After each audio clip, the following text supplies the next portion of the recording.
because a lot of folks had asked me. They knew I had a hand on it, and they knew I'd played it, been playing it on Twitch, and they wanted my first initial thoughts on the PlayStation 5 and going through it with the games that I have played.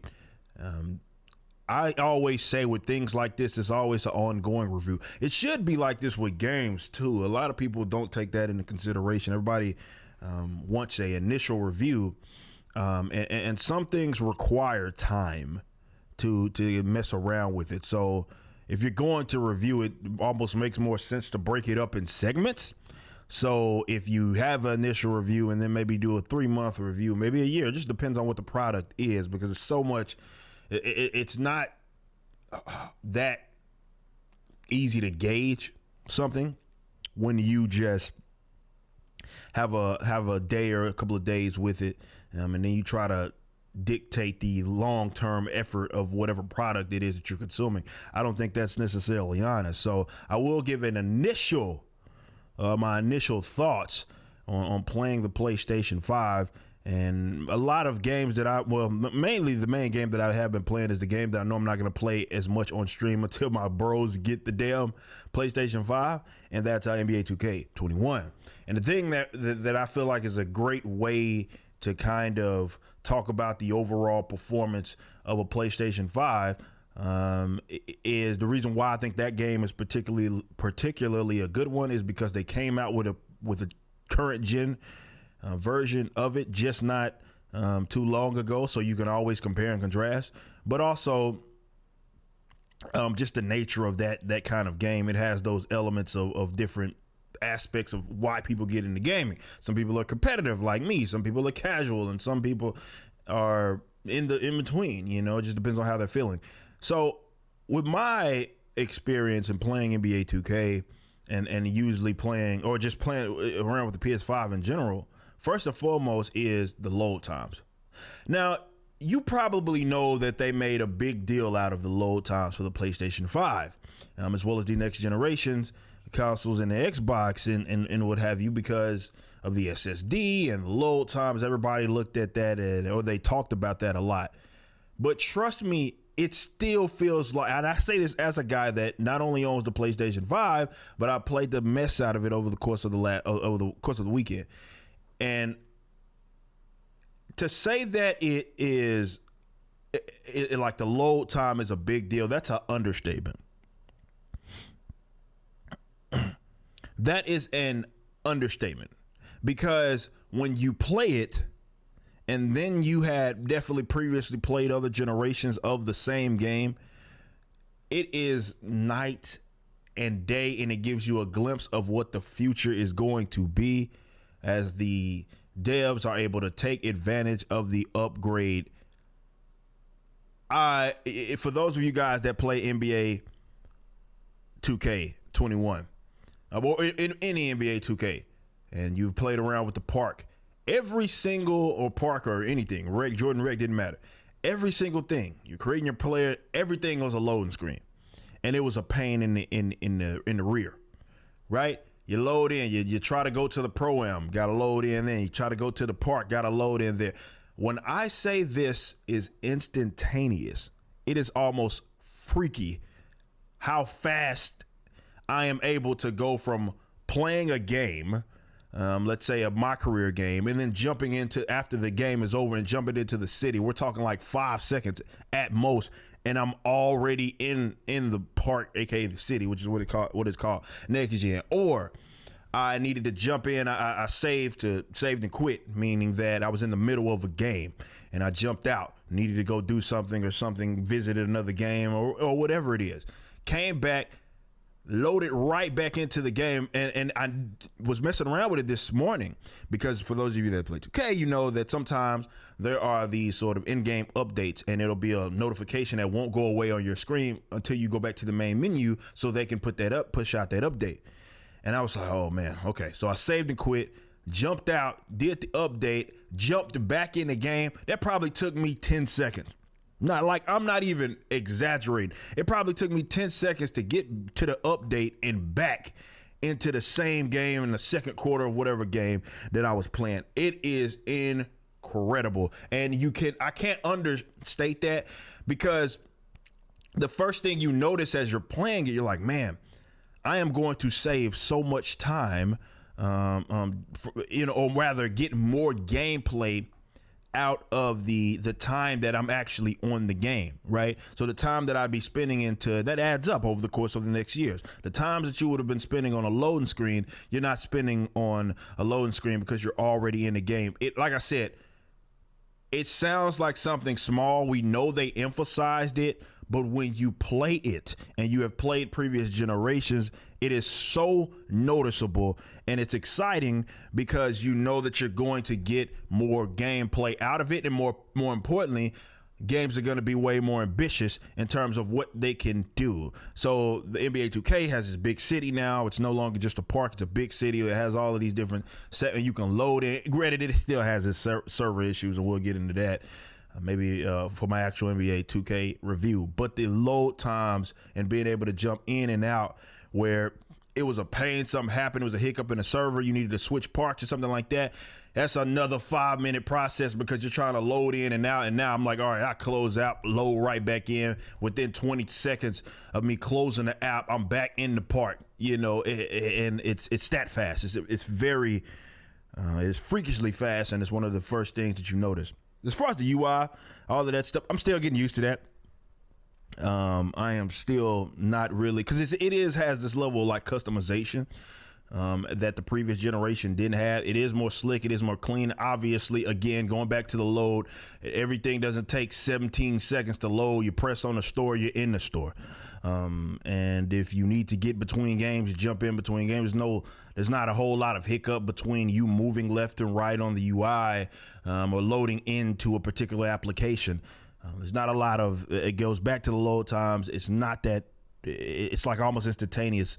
And when I say almost instantaneous, I mean that. But it does have a level of customization that I'm sort of trying to figure out what's best for me.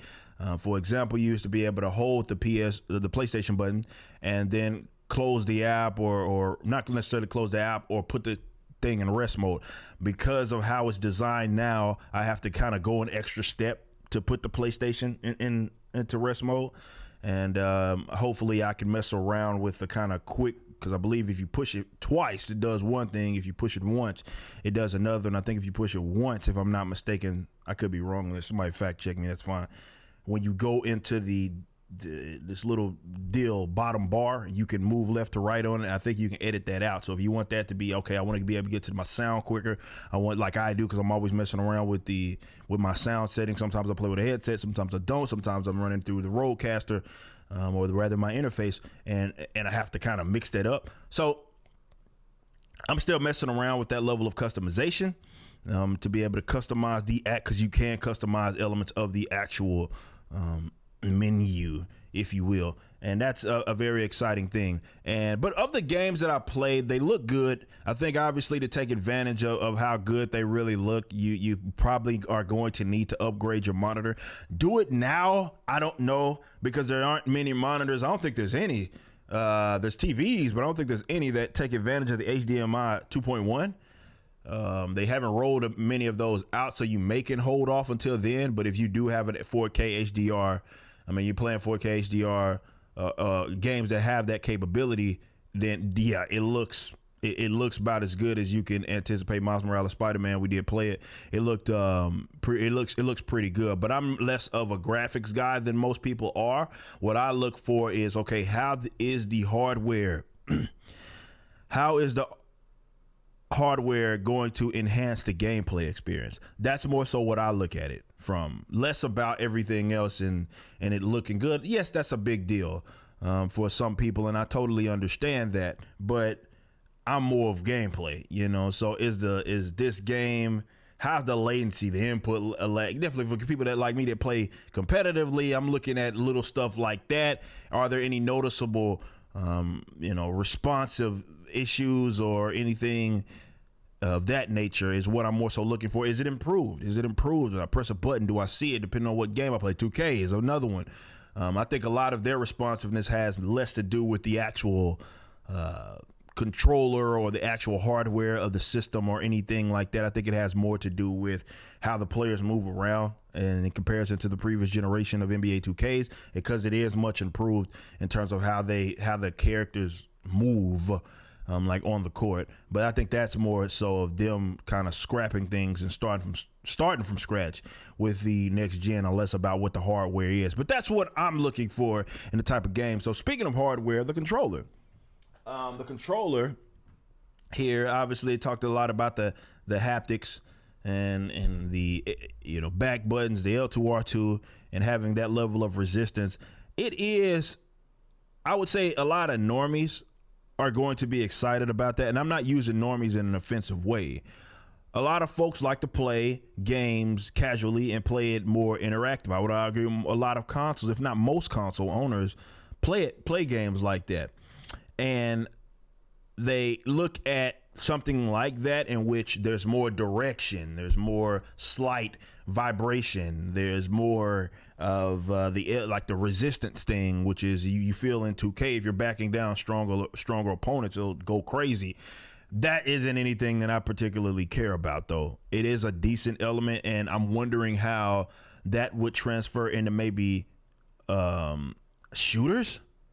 Because you can imagine if, let's say, you are running around and you can hear footsteps, and maybe you can actually feel, depending on where you're at, certain footsteps coming on like the left side of the controller or the right side or what have you, which can help you out from that aspect, from a competitive game that you're playing. So that may be interesting in terms of how the game or looking into the future is one of those things. You have the controller in your hand, you can really tell your imagination gets to going. But in general, it's not a thing that I focus on that much that I would care. But I know that a lot of people who play games casually definitely play interactive games like Spdier-Man or story-driven games. This is something that's gonna really excite you because it's gonna make it a little more immersive. I know a lot of y'all, definitely a lot of the competitive players on certain games are going to turn all of that stuff off. But I do think that if done right, if the developers do take advantage of the hardware regarding the whatever vibration technology that they have in there, it could actually enhance the competitive experience in the way that I sort of mentioned. So that's another thing, the controller. I have not messed around with the 3D Pulse headset or audio, and I don't think a lot of games are going to be taking advantage of that yet. So we're gonna have some time there. Oh, and the PlayStation 5 itself is quiet, dude. Obviously my PC makes way more noise than that, but man, it's quiet. It's pretty quiet. I haven't had any heating issues or anything like that, and I play for long extended periods of time. And for you guys that have like the PlayStation 4 Pro like I did, some of you guys, if you watch my streams, you would actually see it, right? You would see the PlayStation Pro, or not see it, you'd hear it like through my microphone. I had my compression high enough, and you'd hear it buzzing in the background, sounding like rockets about to take off. That has been removed. It is a big system. I do like that it is the way that I can kind of set it up. It gives me more real estate. A lot of y'all, if you're gonna use it in like your living room, you're gonna probably set it flat. Me, I have it sitting right next to my PC, and I'll come out with like a comparison video in terms of the size, because I do have the Xbox Series X. I just haven't set it up. It's actually right there, still in the box, and I will get that set up at some point, and I can kind of show you my case of my PC versus the PlayStation 4 versus the Xbox Series X, and I'll take a couple of pictures and do a couple of videos to kind of show you guys. But it's very quiet, and I'm loving it. I'm loving it. It makes me very excited playing the few games that I were able to play. We'll obviously be driving more into Miles Morales Spider-Man on Twitch now that we can get the audio issues kind of resolved out of that. But I'm loving it. I'm absolutely loving it. And to be able to compare games that I played to death like NBA 2K and the previous generations, and looking at the graphical upgrades, the performance upgrades is a big thing. You're gonna spend a lot less time in these loading screens, guys. I know it sounds like a very, very minor thing. You're like, oh, the load screens. It's not because you're so used to it. You're accustomed to it. For you guys that play on, consoles, you're accustomed to it. When I say that has been virtually removed, and for you guys that have played NBA 2K, you understand that game you're always in a loading screen. You're in a loading screen like always. You push a button, you are in a loading screen. It's been removed, and you're getting more gameplay out of it. So those are my initial thoughts with the PlayStation 5. If I've said PlayStation 4 a couple times, I hope not. With the PlayStation 5, having a lot of fun. Those are my initial thoughts. That's the initial review, playing around with it. But we'll talk a little more about it.